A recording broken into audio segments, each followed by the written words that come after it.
We all know this town bleeds green and gold. That's why there was no question the Bobcats would come back for another season. Not just for another game, but to also reunite a displaced community. The campfire wiped out over half of Paradise High School's population, raising questions on how the Bobcats athletics program will move forward. We didn't know who was going to be coming back to the high school. So when we started, when we were at the airport school, we were projecting about 18 to 20 kids being on the varsity team, and we didn't know if we were going to have a JV team. And that was the case for all 12 programs. But over several months, the Bobcats made their way back to the mountain. To have them all come back is really, or most of them come back. There's still some guys we miss and are sorry they couldn't be a part of it with us, but we totally understand. These athletes make up nearly 90% of Paradise High's student body, a number that bodes well for a football town. Right now we have just under 300 boys at our school and almost 100 football players. And so that's a pretty high ratio, and I think it's real important for our school to have a great athletic program. To keep them coming back and attract even more. Although they were able to fill every varsity and JV roster this season, PHS still encounters some roadblocks. Since the fire, everything is just one step at a time. There's so much change in everything, and not only on the football field, but in all of our lives. We just have to be flexible and see what it is when it all shakes out. The Bobcats football team has been placed in the Division III playoffs after spending the season in an independent league. And now they may have even found a place in the Sacramento Valley League next season. We don't want to play schools that are about 2,000 students, because we're looking at that will be about 500 again. 500 to 515 is what we're looking at.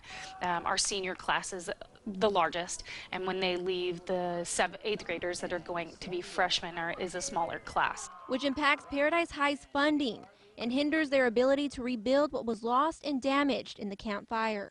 The unfortunate thing is all of this was approved through the bond, but because of the fact that we only have about 200 homes that are going to be here in Paradise, the funding will take about 10 to 15 years for us to see a turf, to see those kind of things come out. So they created a booster club to help cover the needs of their athletes. We have all kinds of great ideas. It's just, you know, it's one of those things where we have some money and a lot to fix.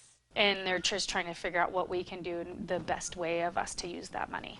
That includes a new softball field that was hit the hardest. Just to think, over a year ago, Paradise High and this field was covered with hundreds of trees. And you know, while it may just be twigs and debris now, the hope is that within the next couple of years, it's actually going to look even better. With some help from their insurance company and Sierra Pacific, that field is expected to have new ramps, dugouts, and much more. So there's been a huge overhaul, and we've had a couple architects come in, and so the softball field is going to be amazing. It might take a couple years, but the field will be ready for the season, which is really exciting. As for the new sports facility that was supposed to break ground in September, it's still pending. But when it does go up, Andy says athletes and the entire community will have much more room and resources to excel. We'll end up starting to do basketball tournaments and volleyball tournaments and wrestling tournaments because of the fact that we'll have more facilities. So for us, it'll just be a way for us to engage the community, and then maybe even be able to rent out the facility to the community too. A community that shows limitless love